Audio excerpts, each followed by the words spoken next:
சென்னையில் பள்ளி மாணவிகளை பாலியல் தொழிலில் ஈடுபடுத்தியதாக வழக்கு தொடுக்கப்பட்ட நிலையில் மேலும் ஒருவர் கைது செய்யப்பட்டிருக்கிறார். பள்ளி சிறுமிகளை பாலியல் தொழிலில் ஈடுபடுத்திய விவகாரத்தில் ஏற்கனவே ஒருவர் கைது செய்யப்பட்ட நிலையில் தற்பொழுது மேலும் ஒருவர் கைது செய்யப்பட்டிருக்கிறார்.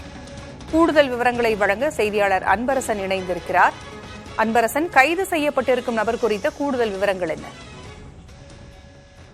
பூங்குழலி, 17க்கும் மேற்பட்ட பள்ளி சிறுமிகளை பாலியல் தொழிலில் ஈடுபடுத்திய விவகாரத்தில் தற்போது மேலும் ஒருவர் கைது செய்யப்பட்டிருக்கிறார். குறிப்பாக தீநகர் பகுதியைச் சேர்ந்த தாமோதரன் என்பவரை விபச்சார தடுப்பு பிரிவு அதிகாரிகள் கைது செய்திருக்கிறார்கள். ஏற்கனவே தேனாம்பேட்டை பகுதியைச் சேர்ந்த பாலியல் தொழில் புரோக்கரான நதியாவின் சகோதரி சுமதியின் இரண்டாவது கணவர் ராமச்சந்திர உள்ளிட்ட 7 நபர்கள் கைது செய்யப்பட்டிருக்கிறார்கள்.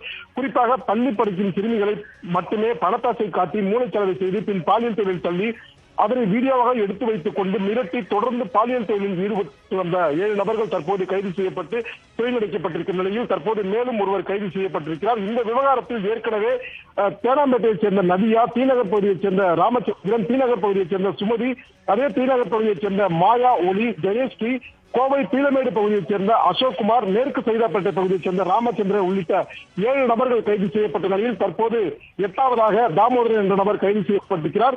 இவர் பாலியல் தொழில் புரோக்கரான நதியாவுக்கு வலதுகரமாக செயல்பட்டு வந்ததும் எந்த தொழிலதிபருக்கு எந்த சிறுமியை அனுப்ப வேண்டும் என முடிவெடுத்து அதற்கேற்ப சென்னையில் எந்த பகுதியில் போலீசாரிடம் சிக்காமல் அறை எடுத்து பாலியல் தொழிலில் ஈடுபடுத்தலாம் என்பது குறித்து திட்டமிட்டு வந்ததும் விசாரணையில் தெரிய வந்தது. தற்போது கைது செய்யப்பட்ட 8வது நபரிடம் விபச்சார தடுப்பு பிரிவு அதிகாரிகள் தீவிர விசாரணையில் ஈடுபட்டு வருகிறார்கள். பூங்குழலி, தகவல்களை வழங்கியமைக்கு நன்றி அன்பரசன்.